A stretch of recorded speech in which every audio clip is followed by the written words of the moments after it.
Hello everyone and welcome to another book talk with the Massachusetts Regional Library. I'm Stephanie, one of the librarians in the Youth Services Department, and today for today's young adult book talk, I've decided to do biographies and memoirs. And biographies are which tell the life of a person from another writer's perspective, and a memoir is actually done by the person themselves, and it highlights just a certain section of their life.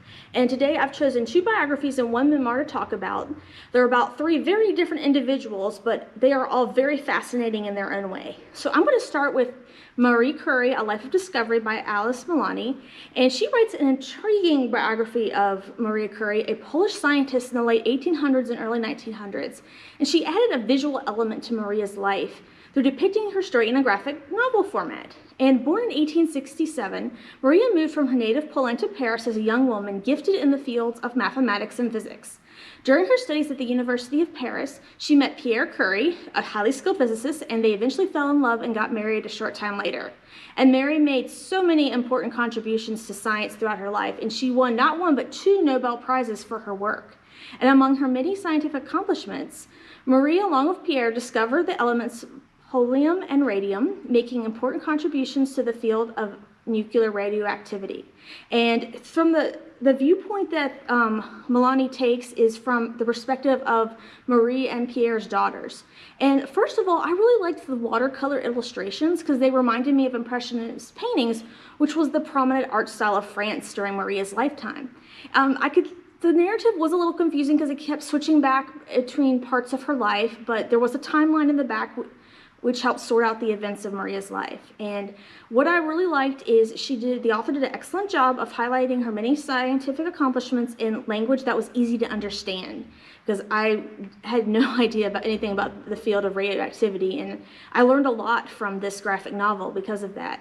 And finally, I really enjoyed reading about Maria and Pierre's marriage and their romance and eventual marriage, because it was so encouraging to see how Pierre supported and admired his wife's intelligence and scientific endeavors, and he didn't feel threatened from it. He encouraged them, and that was very refreshing from many men's views of educated women during that time period. And so you just learn about how much she accomplished in this graphic novel. And since it's a visual experience as well as a written one, I'm going to just show you a few sample pages from it real quick. Alright, I just wanted to show you guys a few pictures from the graphic novel. The first one I'm going to show you is when Maria is trying to figure out a new way to measure radiation. And I just like, as I mentioned earlier, like how thorough it is, like mapping out the scientific process of how she figured it out, but it's in language that you can easily understand.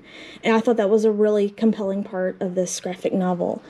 Another picture I'm going to show you is this is when her and her husband when they win the Nobel Peace Prize in 1903, and they're explaining how they discovered the new element polonium. And then the last one is just a picture that I personally like. It's a family trip that they took to Sweden, and I just really liked how they did the eclipse and the background of the country, and I just thought it was really well done. So that is the graphic novel of Marie Curie, A Life of Discovery. All right, moving on to our next book, I'm going to be talking about The Rise and Fall of Charles Lindbergh by Candace Fleming, and this is a Virginia Reader's Choice, and this is the biography of a very complex and intriguing man. Charles Lindbergh accomplished many things in his lifetime, and his most famous accomplishment is being the first person to cross the Atlantic via airplane. And you learn a lot about his childhood obsession with flight, and it led to him to neglecting his formal education and his marriage to the patient and hero-worshipping Anne Morrow. And after his famous flight, he became one of the most influential men in the world in the 1930s. But his fame brought to the spotlight some of his most disturbing beliefs, including especially his support of Hitler. And he was even trying to get the United States from entering World War II on the side of the Allies. And I'm going to be honest with you, when I read this biography, I was just like, Charles, what are you thinking? Because there was just so much that was not great about him. He embraced Nazism, he was racist, and then you discover that he had not one, not two, but three secret wives in Europe. So he's constantly cheating on his faithful wife in the United States who has supported him through their decades-long marriage.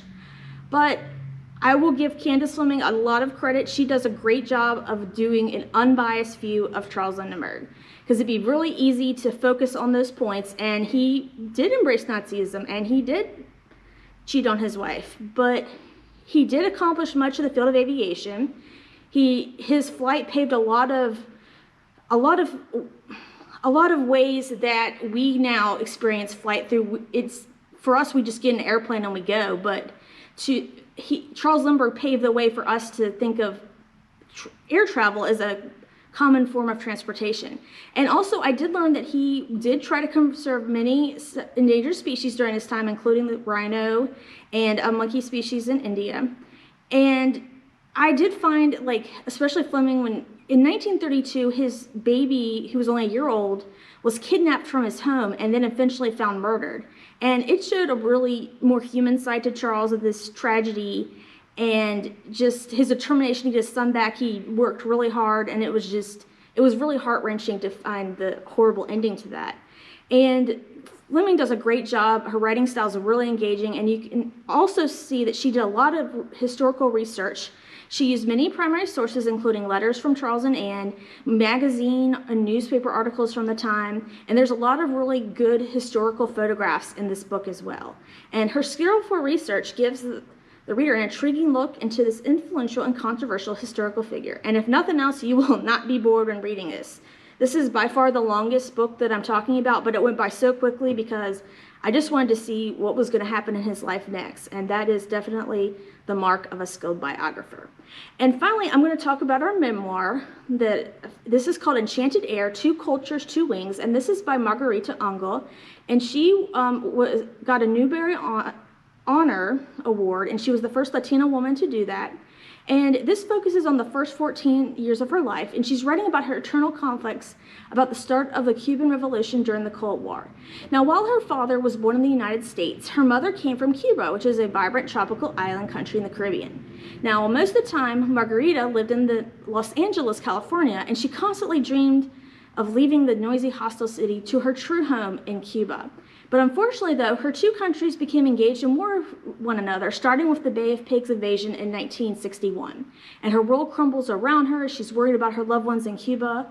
The FBI even visits their home to question Margarita's mother because she's still writing letters to the relatives still in Cuba.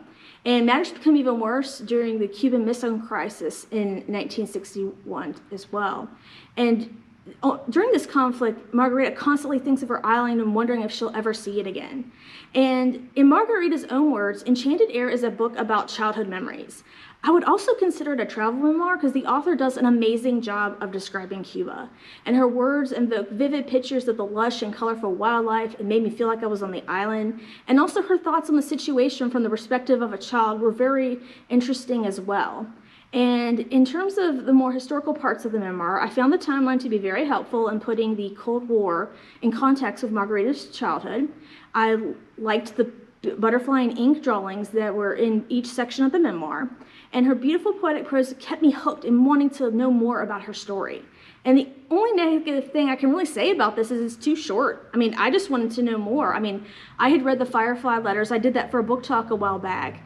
And that's part of the reason why I chose this, and I certainly wasn't disappointed because she is an excellent writer and she does an excellent job of portraying her life during this really bad period in a lot of people's lives. But learning it from one's perspective makes it more personal, even though that most of us didn't live through it. So those are our 3 biographies and memoirs, and I highly recommend all of them. And I look forward to sharing more books with you soon. Have a good day. Bye.